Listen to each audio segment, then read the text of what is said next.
It wasn't that long ago when we were out here at Wright Irrigation and I was talking to Cindy about drip systems. However, Cindy, you guys also really are involved in the underground real sprinkler type systems as well, aren't you? Yes. So you've got some information to give us and Sure. a whipping rod that you've got there also too. So tell right. us what we're going to be talking about. Well, we're going to talk about the basics of a residential irrigation system. Because there's a lot to it, so we're not going to cover all of it. They'll come to Right. you later for more information on that, but give us those basics. So I've got a diagram up above your head here that kind of shows the anatomy of a sprinkler system. Yeah. So I'll start here. This would be your water line to your house. So you tap off of the water line to your house and go to a main stop. This is going to be what you use to isolate it for the winter, for to winterize it or to do repairs, Sure. or anytime you want to shut it off. Then the next thing is a backflow. This particular one is a double check. There are other kinds we can talk about later. And then this is a drain. Another thing for winterization. Another thing, because basically want to drain the main line, the Sure. pressurized line for the winter. Sure. Okay. So then after that, we've got the main line. So this is the pressurized line, and then it goes to the valves. And the valves they run the different zones or stations. So each station would have a set of sprinklers based on how many gallons per minute you have available. Which is very important. It's the amount of gallons, not the amount of sprinklers. Right. Okay.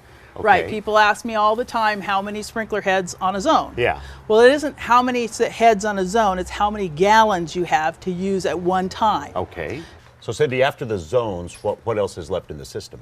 Well, the valves then are wired back to the controller, and then the controller can have a rain sensor on it to shut it off when it rains. Sure. That's pretty much it.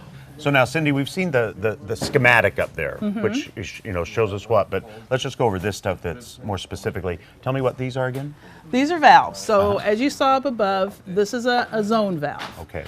This is a zone valve with a backflow Oh, preventer. okay. So we talked about that kind of backflow up there. This is the other kind. So you would have one of these hooked to your valve. They come that way. Yeah. And you'd have one for every zone. Now this type stands above the ground. Now, a backflow preventer basically just prevents water from your sprinkler system backflowing into the public water supply. There you go. That's pretty simplistic. And it's the only code thing on That you an have to irrigation have. system. Yeah. So then, now, when we talked about drip systems, all of the little heads here had colors as well, but these are different, right? Right, right. Those were gallons, right? Right. And these are? These are well, those were gallons too. Those were gallons per hour, because drip is Okay, low yeah. pressure, low volume. All This is right. gallons per minute. Oh my goodness. Okay. So this would be, and where we were talking about all the gallons you could use at one Yeah. time on your zone, this is how you calculate it. Okay. So each head, one head is not equal to another. Each one basically uses a different amount of water based on how far the head throws and what pattern it throws. So if it's a circle or if it's like a half circle, all of Right. that stuff. Okay. Right. And then the width that the water goes, or the length. Distance Okay. from the head out. Okay. So, for instance, this is just a plain spray body. And there's two kinds of sprinkler heads. There's spray heads, which do a fan that just waters the entire area the entire time. And then there are rotors. These are just large and small rotors. But they're a single stream that moves back and forth. So Cindy, you have 5 design tips that are kind of the rules that you live by. What are those? Well, the first would be calculate your gallons, like we talked about. If you don't know how many gallons per minute you have to use, then you can't really design efficiently. Yeah. You may be using too many heads on a zone, which is the worst, or you're not getting as much out of your zones as you could be getting. Okay. You should be using, number 2 would be use on a residential system. The best idea is just use 1-inch pipe throughout the whole project. If you've got acreage or something bigger, then you might use different pipe. But for just a residential system, that would be the best choice. Head-to-head coverage. Now, so explain that to me. That means because heads don't water right around the base of themselves. Sure. They throw away from themselves. Yeah. They need the other heads to water their own feet. Oh, okay. So if you've got heads that are spaced and they're watering like this, then you're missing the most important part. You want complete 100% coverage. You need 2 heads watering every square foot. So your minimum. elbows would be the sprinklers, and basically you're watering all the way. Because if you're doing this, you're missing the most important part. That makes sense. You know. Okay. You know, don't mix heads. So we talked about the fact that there are spray heads and rotors. Right. Because they water differently, different minutes, you don't want to put them both on the same zone. So you'd have all spray heads on one zone, all rotors on another zone. That's the reason for the zones. Right, Okay. because spray heads are going to run 8 to 10 minutes. Sure. And rotors are going to run 20 to 30. Whole different ball game. So how do you set your controller if you got both on the same zone? Then, you know, number 5 would be the swing joint. Now, and I find that fascinating. Tell me about that. So the swing joint, this has been around for a long time.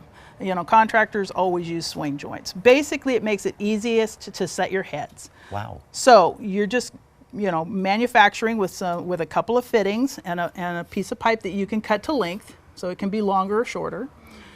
This way you can adjust the height of the head. So, or if you add bark dust, you can raise it up. You know. So then, normally this would have been just the rigid PVC. Would have been just a straight piece. Oh, that's much more smart. That's smart to do. And the other thing is when you're trenching in your pipe, you don't necessarily want to put the head right where the pipe is. Right. You know, otherwise you're zigging and zagging all over the place. Yeah. So you can put a head here and then put one here as you run through. You know, run down your line. And again, setting the height. You know, the head could be in line with the pipe if it needs to be, but it doesn't have to be. Yeah. When your bushes grow and you need to move it out a few inches, you can just add more funny pipe. This is called funny pipe. I'm sorry.